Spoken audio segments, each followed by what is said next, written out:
What's up, everybody? It's your boy Meme here. My hair looks really bad on this side. It looks okay on the other side.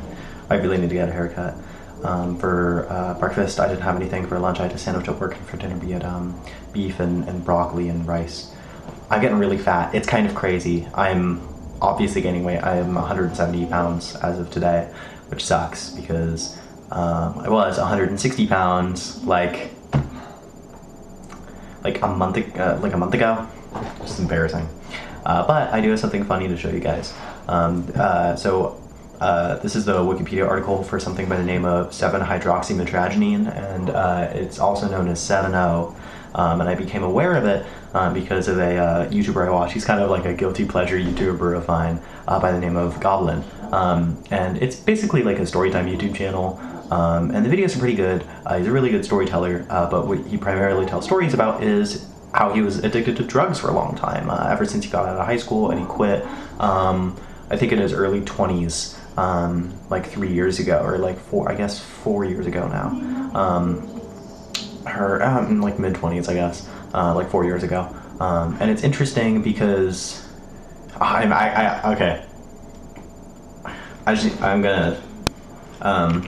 and it's interesting because,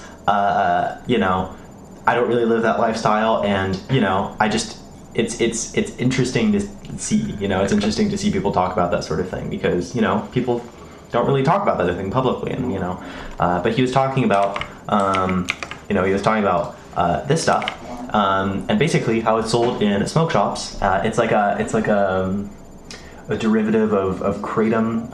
It's kind of like how he describes it as like delta 8 to THC. So like it appears naturally in the kratom plant, which is sort of a plant with like very light opiate type effects. It comes from the kratom plant, but there isn't enough of it to like actually create something, and so they have to synthesize a whole bunch of like 7-hydroxymetragenine, and then they put it into like pill form or by inhalation. I added this part because there were a bunch of 7-O vapes, this is a very new sort of drug. There isn't much. The Wikipedia article is like pretty short, and so I'm always checking the history of it.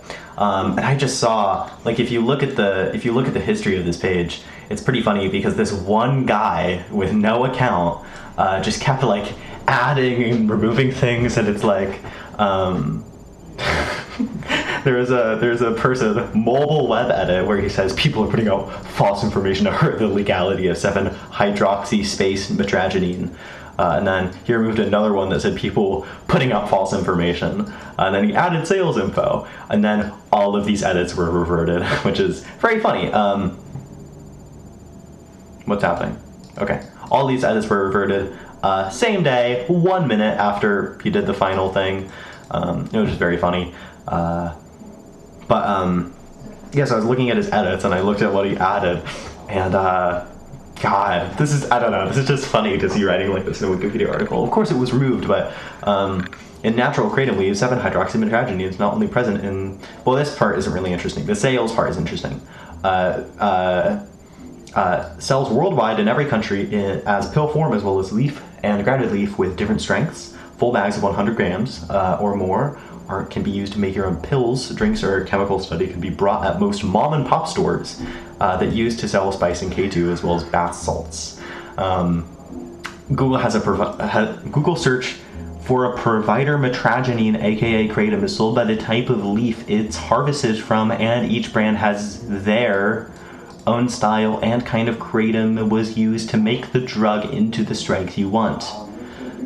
I know that the red kind is a more relaxing, feel-good nighttime and sleep. The green one is a more upper feel, and the others I'm not sure about. So I'm reluctant to buy another bottle just yet because I have a good batch, and I think batches can change because the kind I have has 7-O in it, as well as regular metragenine. 7-O sells his tablets for $3 for 3 at $25 at these mom and pop stores. I just think it's funny, this guy being like, I'm not sure about this, I'm reluctant to buy another bottle. Like, it's crazy, and there's just no citations for these entire 2 paragraphs, and he removed all of this stuff.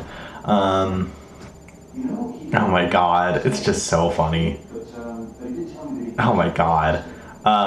But yeah, I just thought that was funny. But yeah, that's pretty much it. Shout out this guy for talking about his personal hydroxymetrageny experiences and the Wikipedia article for it, and removing a whole bunch of random stuff. And yeah, it's just very funny. I hope everybody's a wonderful day, and yeah, see you, dude.